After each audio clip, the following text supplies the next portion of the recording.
आज सासू माँ की 13वीं है।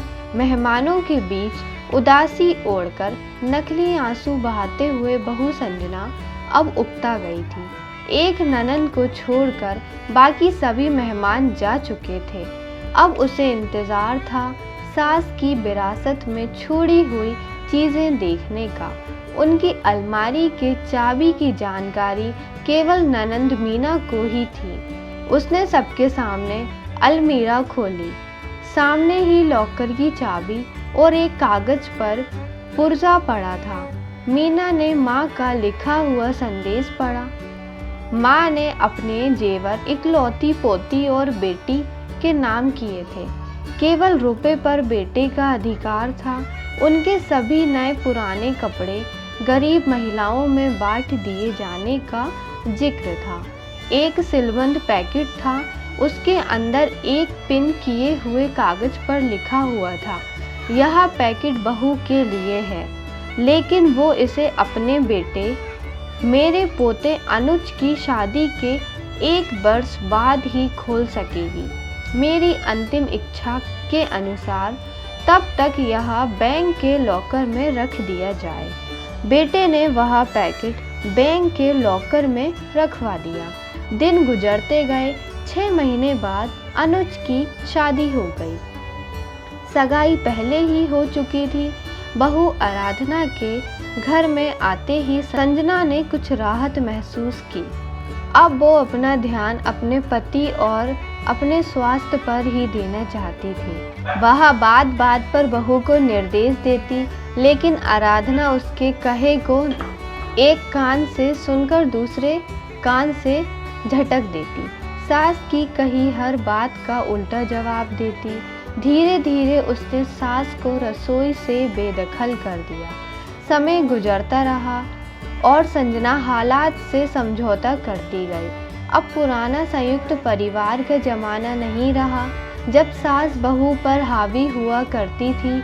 आज की बहुएं सास को अच्छा होने का मौका ही नहीं देती, बल्कि ऐसा माहौल पैदा कर देती हैं जिससे उसे बुरा साबित किया जा सके और मौका मिलते ही पति को लेकर उड़ जाती हैं। गई सदी के इतिहास के वे पन्ने जब सास बहू पर हावी हुआ करती थीं, आज की बहुओं ने फाड़ कर फेंक ही दिए हैं। सास कितनी भी पढ़ी लिखी और समझदार हो, लेकिन बहू स्वतंत्र ही रहना चाहती है और इसके लिए जाल बुनती ही रहती है और सास का नाम ही परिवार की सूची से मिटा देना चाहती है। उसने भी तो यही किया था ना। अपनी सास सुमित्रा के साथ वो पढ़ी लिखी सुलझे विचार की महिला थी और अपनी पुराने विचार की सास से मिले हुए कष्टों को भूलकर संजना को हर तरह की सुविधा, सहयोग और प्यार देकर सास के नाम पर लगे मनहूस धब्बे को हमेशा के लिए मिटाकर नया इतिहास रचना चाहती थी। लेकिन संजना क्षण भर भी उसे खुशी न दे सकी थी। आज उसे सास की बात याद आ रही थी। तभी सामने लगे कैलेंडर पर उसकी निगाह पड़ गई। 2 दिन बाद ही बेटे बहू की शादी की पहली वर्षगांठ है। सास की वसीयत के अनुसार 1 साल पूरा हो चुका था।